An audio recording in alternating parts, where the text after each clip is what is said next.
Before it was called Australia, before maps gave it shape, before the Southern Cross became a symbol on a flag, there were whispers, whispers of a southern land. In the courts of medieval Europe, sailors spoke of a place at the edge of the world, a vast continent hidden beneath the stars, rich in gold, strange creatures, and ancient peoples. They called it Terra Australis Incognita, the unknown southern land. Most believed it was only myth, but in the year 1298, one man believed it was real. His name was Thomas of Bristol, a cartographer's son, educated in monasteries, obsessed with maps. He had read the writings of Claudius Ptolemy and heard merchants in Venice whisper about lands beyond India. In a crowded port tavern, he once claimed, "There must be balance in the world, a great land in the south equal to the north." Scholars laughed, nobles dismissed him. But Thomas was not alone. In the bustling trade cities of the Mediterranean, knowledge was spreading. The accounts of travelers like Marco Polo hinted that the world was far larger than anyone imagined. If lands existed beyond Cathay, why not farther south? By 1303, Thomas had secured secret backing from a minor English lord eager for prestige. Under the guise of a spice expedition, a small vessel slipped quietly from Bristol's harbor. It carried 23 men and a dream. They sailed past the Canary Islands, down the west coast of Africa, into waters few English ships had ever charted. Months turned into a year. Storms broke masts. Scurvy weakened the crew. 2 men were buried at sea. Then came the crossing. Guided by unfamiliar stars, including the brilliant cluster we now know as the Southern Cross, they sailed into colder southern waters. The sky looked different here, strange, ancient. And then, one dawn, the lookout shouted, "Land!" What they saw was not the golden kingdom of legend. It was a vast coastline, rugged cliffs, endless beaches, red earth glowing beneath the sun. They had reached the western shores of what we now call Australia. But this was not an empty land. Smoke rose in the distance. Figures watched from dunes. The explorers were not the first humans here, not even close. For more than 60,000 years, Aboriginal peoples had lived, traded, sung, and thrived on this continent. Thomas did not understand this. To him, it was Terra Australis. To the local custodians, it was home. The first encounter was cautious, silent, observant. A group of Aboriginal men approached the beach, painted with ochre, spears in hand, not raised, but ready. Thomas stepped forward, unarmed, holding a small silver cross. Neither side shared language, but both understood something profound. This meeting would echo beyond their lifetimes. Over the following weeks, the English crew learned quickly that survival depended not on conquest, but cooperation. They observed fish traps carved into stone. They saw controlled burning of grasslands, a land management technique centuries ahead of European understanding. Thomas began to write, not of gold, not of empires, but of knowledge. He recorded strange animals, leaping creatures with powerful hind legs, kangaroos, massive birds that did not fly, and endless eucalyptus forests scented in the wind. One night, beneath the Southern Cross, Thomas listened to a dreaming story, translated through gesture and patience. He did not fully understand it, but he understood enough to know this land was ancient, and it did not need saving. It needed respect. But not all his crew agreed. A faction, desperate after years at sea, wanted land, ownership, claim. They spoke of planting a banner and declaring it for England. Tension grew. Hunger worsened. Supplies dwindled. And then came the turning point. A violent storm wrecked their ship against hidden reefs. The vessel that had carried them across the world splintered in a single night. There would be no return. Stranded on an unknown continent in the 14th century, the Englishmen faced a choice: fight for dominance or adapt to survive. Some tried to flee inland. They vanished. Others stayed. Thomas chose to remain with the local community that had cautiously accepted him. Over years, he learned fragments of language. He shared metal tools. He learned about song lines and sacred sites. His dream of claiming Terra Australis faded. Instead, he became something else, a bridge between worlds. Decades later, when Portuguese and later Dutch explorers would officially chart Australia's coasts, no record would mention Thomas of Bristol. History would forget him. But in one remote coastal community, there would remain an unusual story, passed down through generations, of a pale stranger who came from the sea long before Captain Cook, long before empire, long before colonization. A man who arrived seeking a continent to conquer and stayed to learn from it instead. Under the Southern Cross, long before Australia was named, two worlds met in silence, and the true crown of Terra Australis was never gold. It was understanding. Years passed, and the shoreline that had once felt like the edge of the world slowly became familiar. The surviving Englishmen no longer counted the days since the wreck. Time was no longer marked by church bells or royal calendars, but by tides, migration seasons, and the flowering of strange trees whose names Thomas still struggled to pronounce. He had begun to understand something profound. This continent did not bend to outsiders. It required patience. The coastal clan who had first encountered the strangers did not fully accept them, nor did they entirely reject them. Instead, they observed. The English were watched the way one watches weather, unpredictable, potentially dangerous, but temporary. Thomas worked quietly to prove otherwise. He shared what knowledge he could without imposing it. Metal tools were offered, not traded for dominance, but exchanged for instruction. He learned how stone fish traps functioned with tidal precision.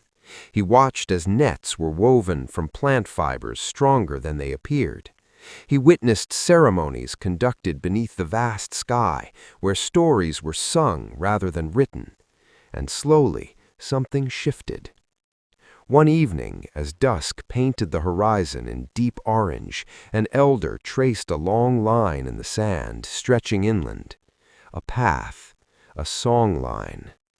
Through gesture and broken understanding, Thomas realized these were routes connecting distant communities across the continent, invisible highways of trade, story, and kinship. They stretched farther than any European map had ever imagined. The land was not isolated wilderness. It was connected. The idea unsettled him. In Europe, kings believed unexplored land was empty. Here, every river bend and rock formation held memory. Among the remaining English, adaptation divided them. Some followed Thomas's example. They shed heavy wool garments for lighter coverings suited to heat. They abandoned thoughts of fortification and instead learned where fresh water could be found during dry months. Others clung to the belief that rescue might come. They scanned the horizon daily, hoping to see sails, but the sea remained empty. One particularly harsh dry season tested everyone. Water sources shrank, game moved inland. The English survivors, unfamiliar with the subtle signals of the environment, struggled. It was the clan who guided them. They traveled inland along ancient routes, moving with purpose rather than panic. Thomas followed, realizing that survival here was not about strength, it was about knowledge. During that journey inland, Thomas saw landscapes unlike anything in Europe. Endless red earth stretching beneath an enormous sky, massive rock formations rising like monuments shaped by time itself, strange animals bounding across the plains at astonishing speed. The continent revealed itself as immense.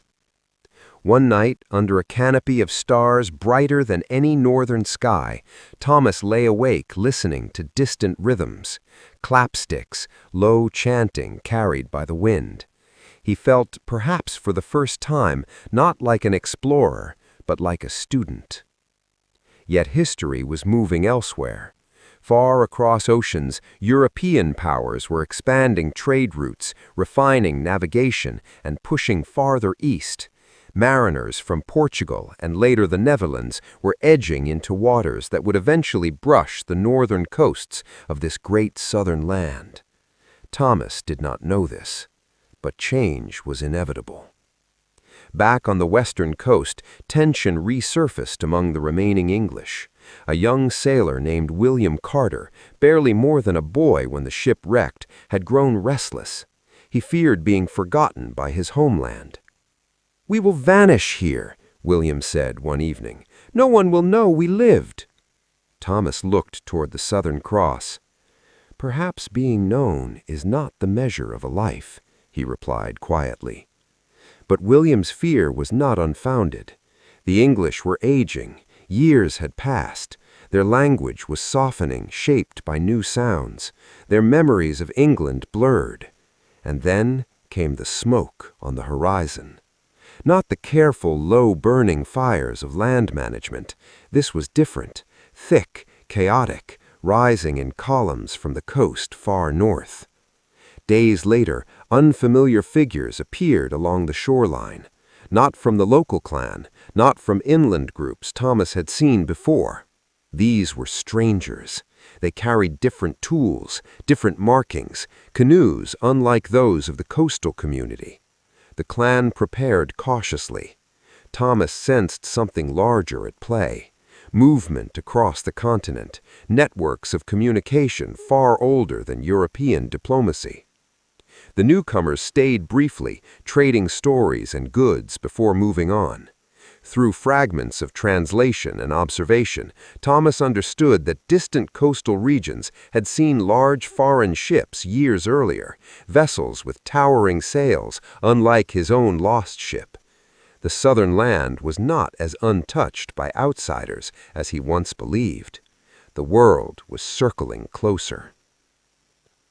That night, as wind swept across the dunes, Thomas felt the weight of inevitability. Even if he never returned to Europe, others eventually would arrive, not as lost sailors, but as fleets, and they would not come quietly. Standing under the Southern Cross, he realized his presence here might one day become a warning rather than a bridge. The continent was vast, resilient, ancient, but it was no longer hidden. And the next visitors might not seek understanding, they might seek empire. The years folded into one another like pages in a book no one in Europe would ever read. Thomas had grown older. The sun had darkened his skin, and his once carefully kept beard now carried streaks of gray. The language of his birth felt distant on his tongue. When he tried to recall the streets of Bristol, the image came blurred, like a dream fading at dawn. But the land before him was vivid. He had traveled farther inland than any of the original survivors. Guided along song lines, he crossed dry plains where heat shimmered like spirits rising from the earth. He stood before enormous rock formations glowing red at sunset. He learned how seasonal winds shaped migration and how constellations guided movement long before European compasses dared these waters.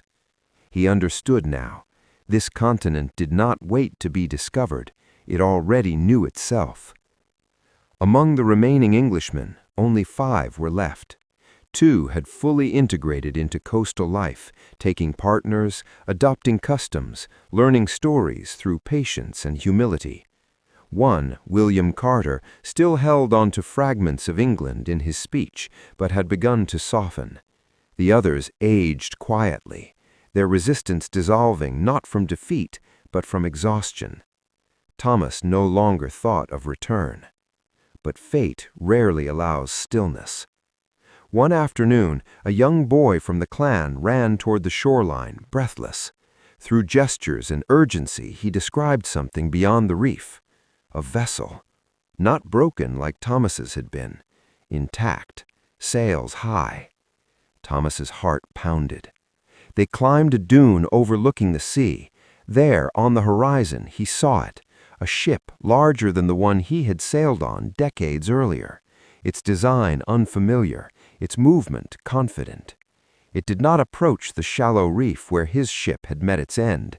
It remained farther out, cautious. Smoke rose from its deck, controlled, deliberate. This was no accident. The clan observed silently. Thomas felt two worlds colliding within his chest. The ship lingered only a day before turning northward, vanishing beyond sight. It never made landfall, but its presence changed everything. Word spread quickly through inland routes. Other coastal groups had seen similar vessels in past seasons. Some had traded from a distance. Others had watched as foreign sailors mapped shorelines without stepping ashore. The southern land was no longer rumor in distant courts. It was becoming a destination. Thomas gathered the remaining English that night. "They will return," he said. William's face lit with something between hope and fear. "Then we are saved." Thomas shook his head slowly. Saved from what? The question hung heavy. He had once believed Europe represented progress, structure, written law, cathedrals, crowns. Now he saw another kind of sophistication, one without stone castles, but with knowledge systems that had endured tens of thousands of years. What would happen when the two met in force? Weeks passed. The clan increased movement inland. Sacred sites were visited more frequently. Ceremonies intensified. Thomas sensed preparation, though not for battle in the European sense. It was preparation of spirit, of continuity. One evening, an elder placed a carved wooden object in Thomas's hands. It was smooth, shaped with care, etched with symbols he only partly understood. It was not a weapon. It was a responsibility. Through patient translation, he came to understand its meaning. Witness. He was to remember. If more ships came, if change swept the coastline, if stories were threatened, he was to carry memory. The weight of it humbled him. Years later, as Thomas's strength began to fade, another ship appeared, closer this time. Its sails bore markings unfamiliar to him.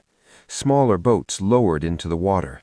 Men peered through instruments of polished metal, scanning the coast. They did not land, but they measured, mapped, recorded. Somewhere in Europe, charts were being drawn. The myth of Terra Australis was slowly transforming into geography. Thomas felt the closing of a circle. He would never return to England. His name would never appear in royal archives. No king would know he had walked this shoreline before official exploration. But that no longer mattered. On his final night, lying beneath the vast southern sky, Thomas listened to distant singing carried by the wind. The Southern Cross burned steady above him. He thought of the boy he had once been, chasing maps, dreaming of glory. He smiled faintly. The true crown of this southern land had never been gold, nor empire, nor claim. It was endurance. It was story. And long after foreign flags would one day rise on these shores, long after maps would label this place Australia, the land would remain what it had always been, ancient, watching, remembering. Thomas closed his eyes, knowing he had not conquered Terra Australis. He had become part of it. Thomas was buried facing the sea, not in the manner of English priests, nor beneath carved stone, but according to the quiet decision of those who had come to know him. His resting place lay beyond the dunes, marked not by a cross, but by memory. The carved wooden object, the symbol of witness, was entrusted to a young man who had spent years listening to Thomas describe distant lands of snow, castles, and kings. In exchange, Thomas had learned of ancestral beings, of journeys mapped across stars, of laws carried not in books, but in song. And so the bridge he had become did not vanish with him. Seasons passed. Children grew hearing two kinds of stories, one of ancient dreaming, another of a pale sailor who had arrived long ago from beyond the sea and chosen to listen rather than conquer. The tale blended into oral history, woven carefully so it did not disturb older truths, but acknowledged a strange chapter along the coast. Far beyond this western shoreline, the world accelerated. European shipbuilding advanced. Navigation improved. Trade routes thickened across oceans. Kingdoms rose and fell in struggles for territory and wealth. Maps slowly filled with coastlines once marked only by speculation. The idea of Terra Australis was changing. By the early 15th century, Portuguese sailors had begun pushing deeper into Atlantic and African waters. Their navigators refined charts with increasing precision. Whispers of southern land masses reached royal courts more frequently. Though none yet established permanent settlements on the vast continent, ships passed its northern edges. Some sighted unfamiliar coasts, others recorded strange currents and reefs that discouraged approach. The southern land remained distant, but no longer invisible. Along the western coast where Thomas had lived and died, life continued in rhythm with the land. Fire was still used to renew country. Trade routes remained active. Ceremonies marked seasons as they always had. Yet subtle changes rippled outward. Coastal groups spoke of seeing large vessels more frequently in distant waters. Some sailors left objects behind: beads, metal fragments, unfamiliar tools. These items traveled inland along exchange networks, sparking curiosity and caution in equal measure. Metal changed things. It was valued, but not for domination. It was reshaped, adapted into existing systems rather than replacing them. Knowledge remained central. But not all visitors from afar carried restraint. In the early 17th century, ships from the Dutch East India Company began charting sections of the western and northern coastline. Their records would eventually label the land as New Holland. They landed briefly, often harshly, describing the terrain as barren and unforgiving. They did not understand it. They did not stay. Still, each contact left a mark, not always visible, but felt. Generations after Thomas, his story transformed into legend within the coastal community. Some remembered him as a man who arrived from a broken canoe of giants. Others described him as a traveler who carried thunder in his hands, but chose peace. The carved symbol of witness was preserved carefully. It became less about the individual and more about a warning. Strangers will come again. They will not all seek understanding. By the late 18th century, the world had shifted dramatically. European empires expanded aggressively. Britain, newly dominant at sea, searched for territories to claim. Reports from explorers and navigators hinted at the vast southern continent's potential. And then came the ships that would not simply measure or map, they would settle. In 1770, Captain James Cook charted the eastern coast of the continent and claimed it for Britain. The western lands where Thomas once walked were not yet the focus, but the tide had turned. The age of empire had arrived. Across the continent, Aboriginal nations encountered something unprecedented: permanent foreign presence. Convict settlements rose in the east. New laws were declared over lands that had always been governed by ancient systems. Conflicts emerged, sometimes immediate, sometimes gradual, but unavoidable. The southern land that had endured tens of thousands of years now faced a transformation unlike any before. On the western coast, elders told the old story once more, of the first pale stranger who came alone, broken, willing to learn. He was not like the fleets that followed. His choice had been different, and that difference mattered. The iron crown of Terra Australis was never placed upon a monarch's head. It did not rest in London, nor Lisbon, nor Amsterdam. It remained invisible, forged in moments when understanding triumphed over ambition.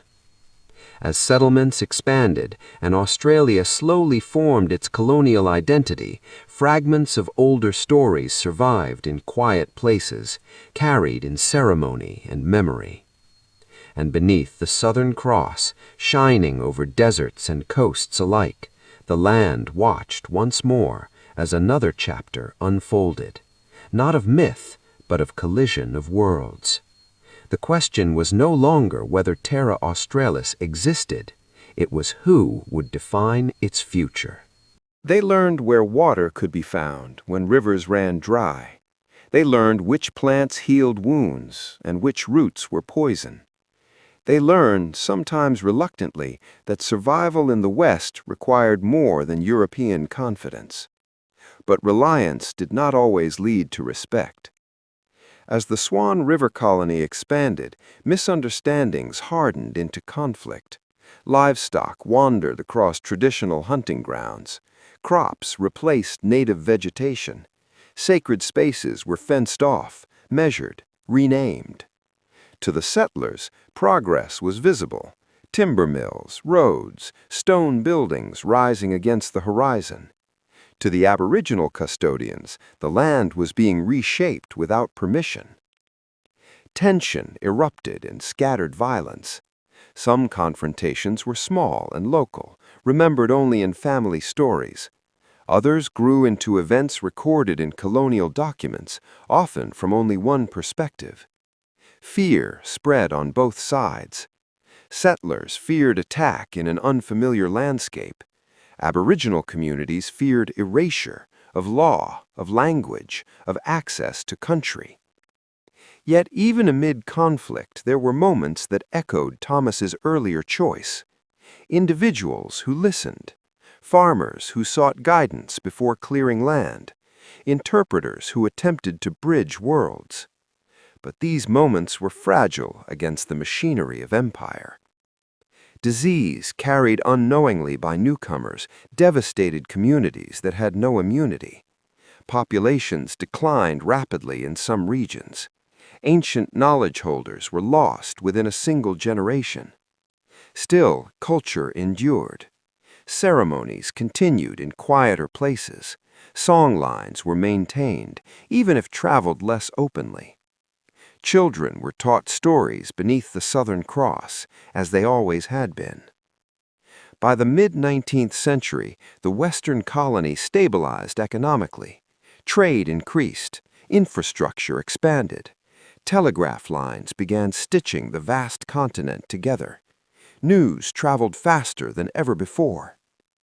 Gold discoveries in the 1890s transformed Western Australia dramatically. Thousands arrived seeking fortune. Towns rose almost overnight in once remote regions. The land that Thomas had first seen as endless and silent was now alive with industry, mines carved into earth, railways cutting across plains, ports crowded with ships. Australia moved toward federation in 1901, uniting colonies into a single nation. But unity did not erase history. The memory of early encounters, peaceful and violent alike, lingered in the margins of official narratives. The story of Terra Australis became one of exploration and development, often overlooking the complexity that existed long before European arrival. Yet in remote coastal communities, the old tale of the pale sailor survived. He was remembered not as conqueror, not as settler, but as witness. As Australia entered the 20th century, it faced new challenges: global wars, economic hardship, identity formation as an independent nation within the British Commonwealth. Through it all, the Southern Cross remained constant in the night sky. During World War I and World War II, Australian soldiers fought overseas, yet the land itself also felt the tremors of global conflict. Coastal defenses were strengthened. Western ports became strategically important. The continent was no longer distant from world events. In the quiet spaces between modern cities and ancient deserts, echoes of the past remained. By the late 20th century, Australia began more openly confronting its colonial history. Conversations about reconciliation, land rights, and recognition gained momentum. Legal milestones acknowledged that the land had never truly been empty. The myth of terra nullius, land belonging to no one, was challenged and overturned. History, once written in a single voice, began to include others.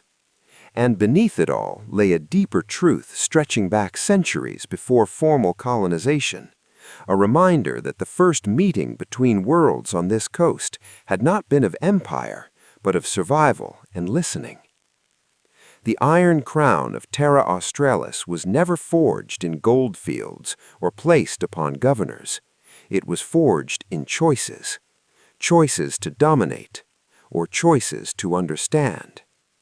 As Australia continued to evolve into a modern nation, diverse, complex, still wrestling with its past, the story of the southern land remained unfinished.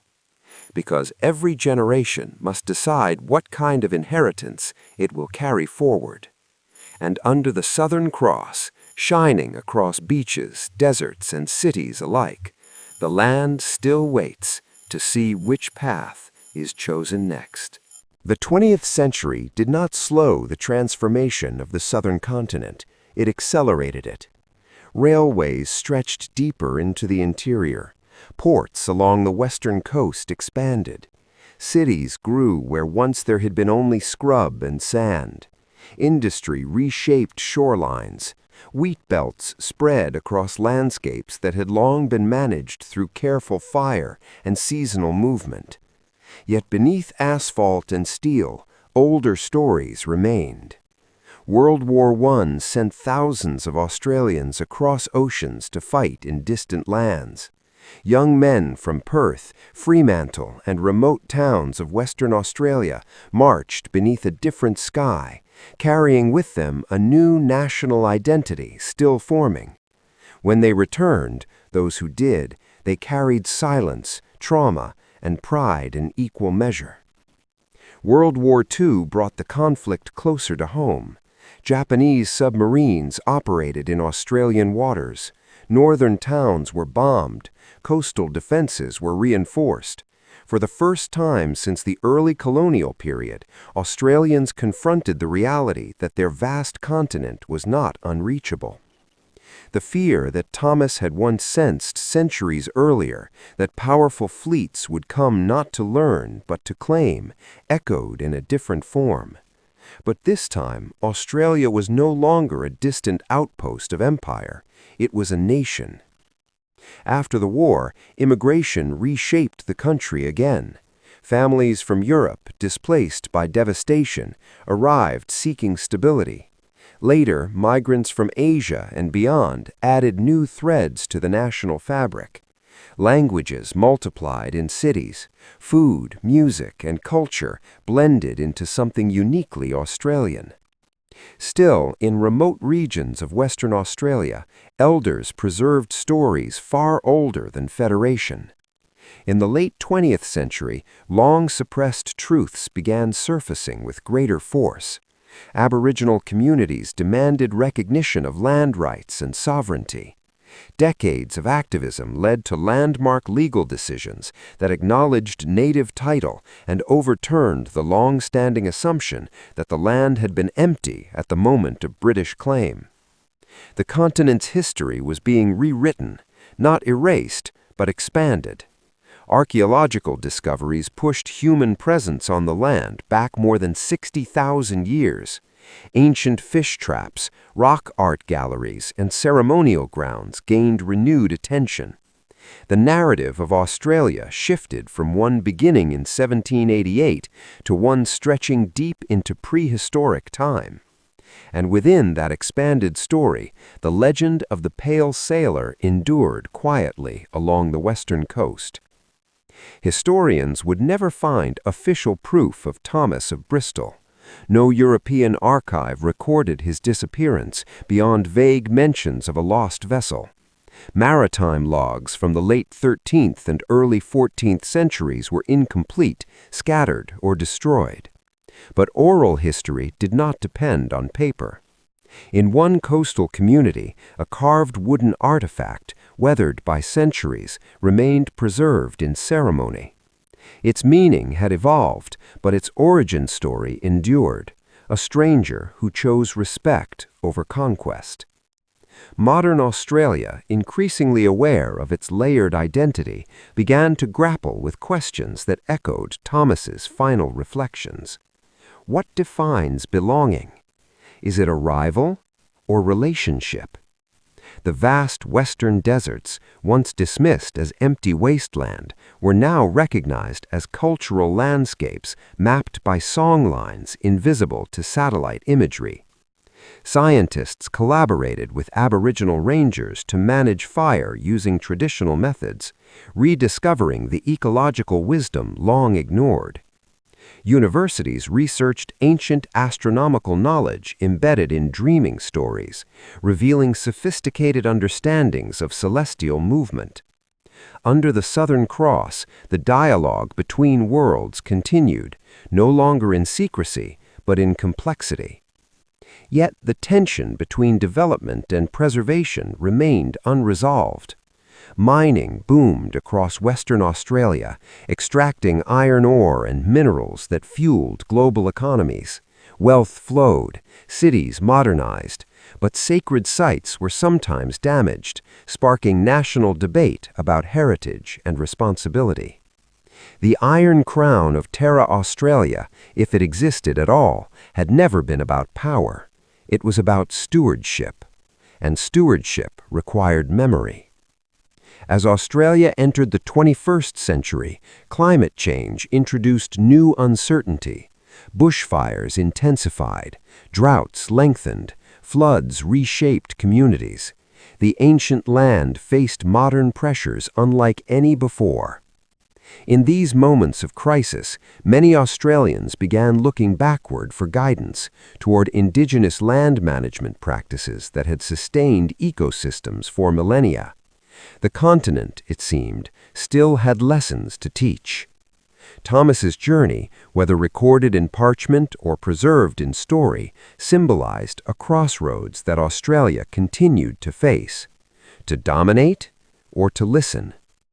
And as the nation debated its future, constitutional recognition, reconciliation, identity in a rapidly changing world, the Southern Cross remained steady above. The same stars Thomas had followed across an unknown ocean, the same stars that had guided Aboriginal navigators across country for tens of thousands of years before him. The land endured. The stories endured. The question was whether understanding would endure too. In the early decades of the 21st century, Australia stood at a quiet but profound crossroads. Its cities ranked among the world's most livable. Its economy was tied to Asia, Europe, and the Americas.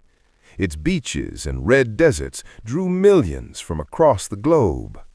Satellites mapped its terrain in astonishing detail. Highways crossed distances that once took months to traverse. And yet, beneath all the modern certainty, the deeper story of the land continued to surface. Schools began teaching history differently, not as a single line beginning in 1788, but as a layered narrative stretching back tens of thousands of years.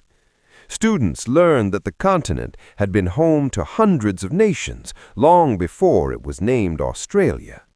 They learned that knowledge could be stored in rock art, in song, in ceremony, not only in ink and paper. The myth of Terra Australis incognita, the unknown southern land, had long been replaced by maps and borders. But the deeper unknown had never been geography. It had been understanding. Across Western Australia, collaborative land management projects grew. Indigenous rangers worked alongside scientists to apply traditional burning techniques. Ancient ecological knowledge, once dismissed, proved essential in managing modern bushfire risk. Archaeological research continued uncovering evidence of human life older than many civilizations in Europe or Asia. The world began to look at Australia differently, not as a young country on the edge of empire, but as a place where the oldest continuous cultures on Earth still lived and adapted. In one coastal region, far from major highways, elders continued telling a story that few outside the community had heard. They spoke of a time before settlements, before colonies, before fences. They told of a storm that broke a foreign canoe of giants, of pale strangers who washed ashore, of one man who chose to listen. Over centuries, the details had softened, names had shifted. The sailor no longer had a clear face in memory, but his choice remained central. He had arrived with the mindset of claim. He had stayed with the humility of witness. Historians might debate whether such a man truly existed before documented exploration. Scholars might argue about plausibility. Maritime experts could question whether a 14th century English vessel could have survived such a voyage. But oral history does not measure truth the same way archives do. For the coastal community, the story carried a lesson rather than a timestamp. When strangers come, there is always a choice. Conflict is one path, understanding is another. Modern Australia, diverse and complex, continues to wrestle with that same choice. Debates about recognition, identity, sovereignty, and shared future are not signs of weakness. They are evidence of a nation still shaping itself. The iron crown of Terra Australis incognita was never forged from metal pulled from goldfields. It was never worn by governors or kings. It did not glitter in treasury vaults. It existed and still exists in moments where listening overcomes ambition.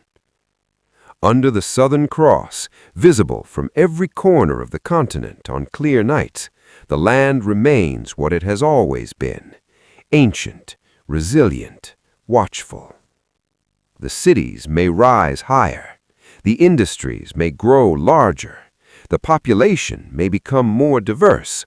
But the deeper measure of the nation will always return to the same question that faced a stranded sailor centuries ago.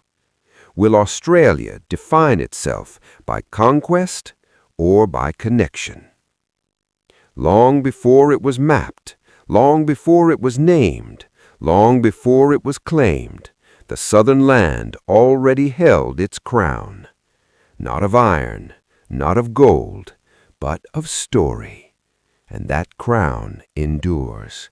The future arrived quietly, not with sails on the horizon, nor with the crack of muskets, nor even with the thunder of industry, but with questions. young Australians began asking them more boldly than generations before. Who were we before 1788? What was lost? What can be restored? Across classrooms, courtrooms, parliaments, and remote community halls, conversations deepened. Technology connected the vast continent in ways unimaginable even a century earlier. A teenager in Perth could listen to an elder speak from Arnhem Land. Ancient songs could be recorded, archived, and shared, though never without care. The land itself seemed to demand attention. Bushfires burned hotter and longer. Floods reshaped river systems. Coral reefs bleached. Farmers spoke of unpredictable seasons. Scientists and indigenous custodians increasingly found themselves standing side by side, acknowledging something both had long understood in different ways. The continent required respect. In Western Australia, ranger programs expanded. Young Aboriginal men and women combined satellite data with knowledge passed down from grandparents. Fire was reintroduced deliberately to landscapes that had been suppressed for decades. Wildlife returned to areas once thought degraded beyond repair. The old ways were not relics, they were solutions. Meanwhile, cities wrestled with their own evolution. Monuments were debated, place names reconsidered. Some Australians felt pride, others felt discomfort. History, once comfortably distant, had become personal. The story of Terra Australis, once a myth whispered in medieval Europe, had transformed into something far more complex. It was no longer the unknown southern land. It was known, deeply known, but not yet fully understood by all who called it home. And somewhere along the western coast, in a community that still gathered beneath vast skies unpolluted by city lights, the legend of the stranded sailor continued to be told. Not as proof of early European arrival, not as validation of colonial narratives, but as a reminder. The elder who told it would sit by a small fire, children leaning closer as sparks drifted upward toward the Southern Cross. He came from the sea, the elder would say. He did not understand our law, but he chose to listen. That is why we remember him. The children would ask, "Did more come?" The elder would nod. Yes, many more. Some listened, some did not. The lesson was simple, yet heavy. Every generation arrives like that sailor, stepping into a world it did not create, and every generation must choose how it will walk upon it. In the broader Australian story, reconciliation efforts continued, imperfect, debated, evolving. There were moments of setback and moments of progress. Recognition, land rights, cultural revival, language preservation, none of it was linear, but movement, however gradual, persisted. Universities collaborated with elders to record endangered languages. Museums returned sacred objects. Joint management of national parks became more common. Public ceremonies increasingly acknowledged traditional custodians. These gestures did not erase history, but they acknowledged it. Under the same stars that guided ancient navigators and a lost medieval dreamer, Australia in the modern age stood neither fully reconciled nor fully divided, but undeniably aware. The iron crown of Terra Australis had never belonged to empire. It belonged to endurance. It belonged to the oldest continuing cultures on Earth. It belonged to those willing to carry memory forward rather than bury it. And perhaps, in a quiet way, it also belonged to that forgotten sailor, not because he arrived first, but because he learned what arriving truly meant. The southern land was never empty, never silent, never waiting. It was living, breathing, teaching. And as long as the Southern Cross rises over deserts, forests, and cities alike, the story continues, not as myth, not as conquest, but as an unfolding dialogue between past and future. The crown remains unseen, but it is still there, waiting for each generation to decide how it will wear it. The 21st century continued to unfold, bringing with it new challenges and opportunities that Thomas could never have imagined. Technology connected the continent in ways that once seemed impossible. Drones monitored the vast outback, satellites tracked seasonal fires, and digital archives preserved centuries of oral history. Australians could now access stories from across the country in moments, sharing knowledge in ways Thomas had only dreamed of through parchment and gesture. Yet despite progress, the land continued to demand humility. Climate change intensified bushfires and prolonged droughts, reminding all who lived there that survival depended not on dominance, but on understanding and adaptation. Across Western Australia, Indigenous rangers combined ancient fire practices with modern science, teaching younger generations that the continent itself was the greatest teacher. Urban centers reflected the nation's diversity. Cities like Perth, Fremantle, and Albany were hubs of innovation, art, and culture, while still sitting atop landscapes rich with ancient memory. In schools, children learned dual histories, European colonization alongside tens of thousands of years of Aboriginal presence, creating a deeper understanding of the land's layered past. Communities along the coast and inland increasingly recognized that Australia's story was not linear. It was woven from many threads: the survival of Thomas's lost expedition, the enduring knowledge of the Aboriginal peoples, the arrival of settlers, and the global forces that shaped the modern nation. The lesson was clear. History belonged to those who remembered it carefully and acted with foresight.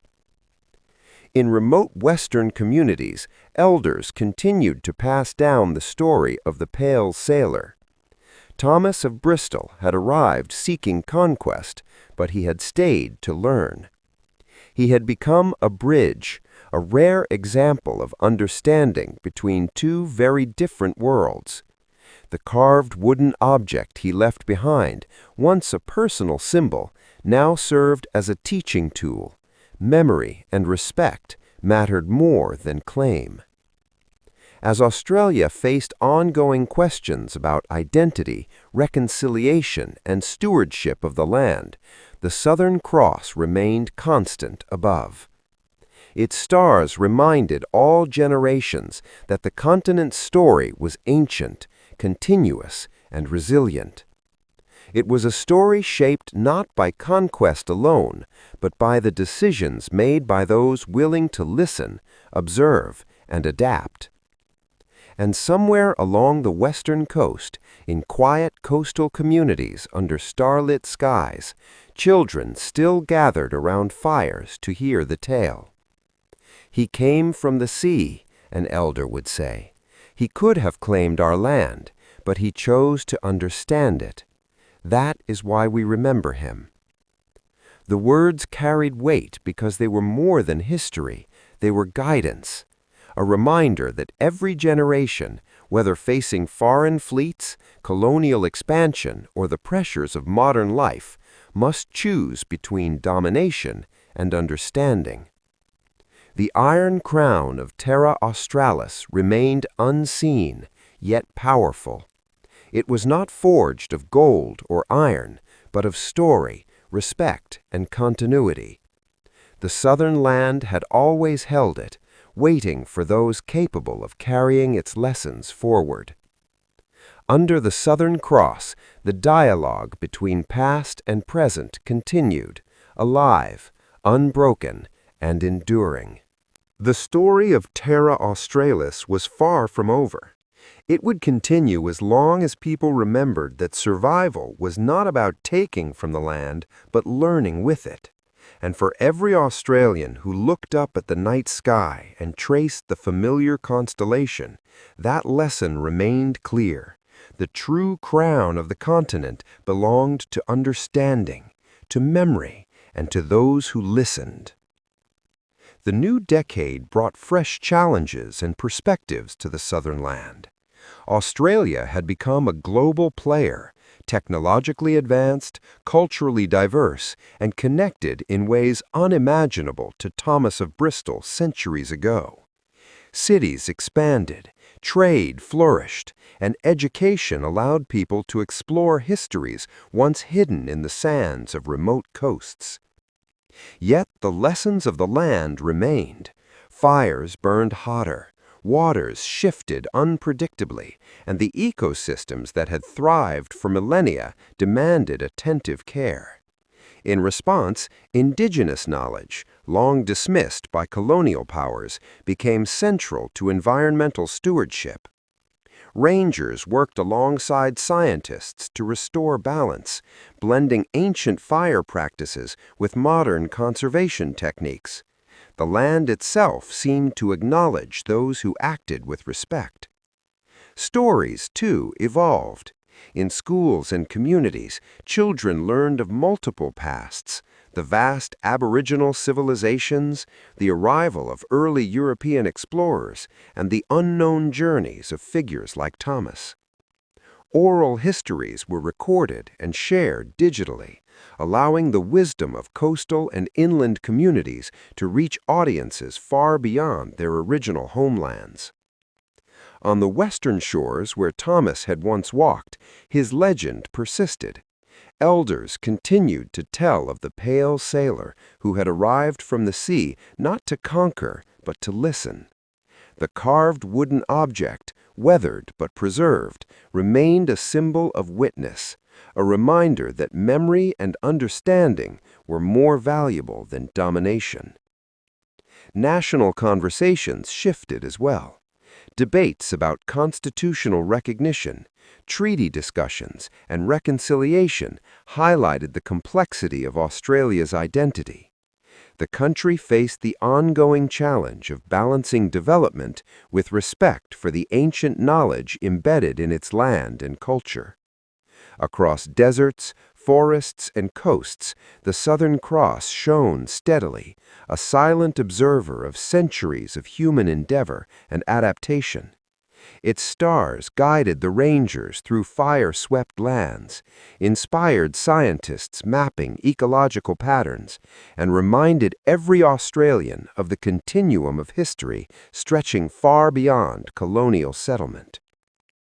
Thomas of Bristol's story, though never officially recorded in European annals, became a touchstone, an allegory for what it meant to arrive in a land already alive with history and knowledge.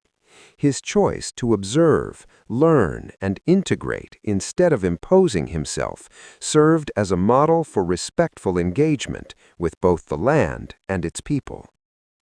As the 21st century advanced, Australians increasingly understood that the true iron crown of Terra Australis was not in gold, iron, or political power. It was in the careful stewardship of the land, in honoring the voices of the past, and in weaving those lessons into modern life.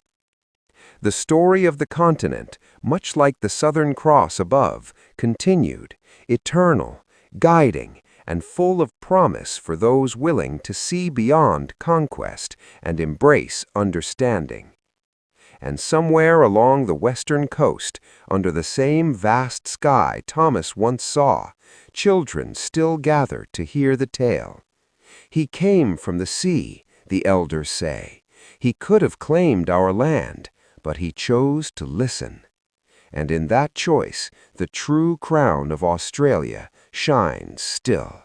By the mid-21st century, Australia had grown into a nation aware of its deep and layered history. Cities sprawled, technology connected the remotest corners to the global network, and education increasingly emphasized not only science and mathematics, but history and culture, including the stories that had long existed outside official records. The land itself continued to teach lessons of patience and respect. Rising temperatures, shifting rainfall, and the threat of extreme weather demanded cooperation between human knowledge and the ancient understanding of the environment. Indigenous land management practices, refined over tens of thousands of years, became central to combating these challenges. Rangers worked in partnership with scientists, combining traditional burning, water management, and observation to sustain biodiversity in a continent still recovering from centuries of upheaval. Across the country, communities began reclaiming and revitalizing language, art, and ceremony. Museums collaborated with Aboriginal elders to return sacred objects and repatriate stories. Music, dance, and oral storytelling, once endangered by colonization, flourished alongside contemporary culture. Young Australians were encouraged to learn not only European history, but the epic narratives of the land that had existed long before any settlement. On the western coast, the legend of Thomas of Bristol persisted. Though centuries had passed, his story was retold as a lesson in humility and understanding. The carved wooden artifact, though weathered by time, remained a symbol of memory, a tangible connection between worlds and generations. Children listened intently as elders recounted how a lone sailor, lost at sea, chose to learn from the land and its people rather than impose his will. This story became more than myth, it became philosophy. Australians understood that survival, prosperity, and true legacy depended on respect, listening, and collaboration. Thomas's choice, centuries earlier, to witness, adapt, and integrate resonated strongly in a nation grappling with reconciliation, environmental stewardship, and identity in an interconnected world. Technological advances further amplified these lessons. Virtual archives allowed anyone to experience dreaming stories, ancient ceremonies, and historical accounts from anywhere. Remote communities could preserve traditions digitally while still practicing them in person. Knowledge that had once required direct presence could now reach a global audience, ensuring that the wisdom of the land and its custodians would endure. Meanwhile, the Southern Cross continued to shine above deserts, coastlines, and cities alike. Its constellations guided not only navigators, but also the collective consciousness of a people increasingly aware of their responsibility to land, history, and each other. In schools, in homes, in public spaces, Australians were reminded that the continent's story was ongoing, a living dialogue between past and present, between indigenous custodians, settlers, and all who called it home. The iron crown of Terra Australis, invisible and unclaimed, remained a symbol of understanding, humility, and connection, far stronger than any crown forged in metal or gold. The true measure of Australia, Thomas's story whispered, would not be in its cities, its mines, or its ports. It would be in the choices made every day, to listen, to learn, and to honor the land that had endured long before humans ever set sail toward it.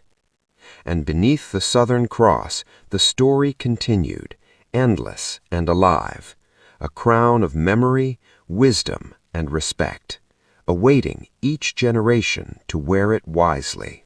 By the late 21st century, Australia had transformed into a nation that bore both the weight and wisdom of its layered history. Cities hummed with technology, yet the vast outback remained largely untouched, a living reminder of endurance and ancient knowledge. Climate change, urban expansion, and global pressures demanded a careful balance between growth and preservation. Aboriginal knowledge became increasingly central to how the land was managed. Fire regimes, refined over tens of thousands of years, guided modern conservation efforts. Water sources were protected with insights passed down through generations. Ecological restoration projects combined science and tradition, revealing that the continent's longevity relied on collaboration, respect, and observation, rather than domination. Stories of the past, once fragmented and suppressed, flourished anew. Oral histories, once confined to small gatherings beneath the Southern Cross, were now accessible digitally, allowing the wisdom of coastal and inland communities to reach people across the globe. The legend of Thomas of Bristol endured as a powerful metaphor, a lost sailor who chose to learn from the land and its people rather than claim it, leaving behind a symbol of witness that transcended centuries. This story, passed down through generations, reminded Australians that survival and legacy were inseparable from respect, understanding, and memory. Communities recognized that their actions shaped the living history of the land and its peoples, carrying forward lessons learned from both triumph and tragedy. The Southern Cross continued to shine above deserts, forests, and cities alike, a silent witness to millennia of human endeavor and adaptation. Its stars guided navigators, rangers, and storytellers alike, linking the past to the present. As Australia faced the 22nd century, it embraced an understanding that true progress could not be measured solely in infrastructure, technology, or wealth. It would be measured in the depth of respect for land, culture, and memory. The Iron Crown of Terra Australis had never belonged to kings or emperors. It had always belonged to the land, to its people, and to those who chose to listen, learn, and honor what had come before. And so, beneath the Southern Cross, the story of Australia, ancient, complex, and enduring, continues. It is a story without end, a living testament to the power of understanding, the resilience of culture, and the enduring wisdom of a land that has always known its own crown. The journey of Terra Australis, from unknown southern land to a nation grappling with its past and future, had reached a new chapter, not the end, but a continuation of memory, connection, and hope. The crown remains, unseen yet ever present, waiting for each generation to wear it wisely.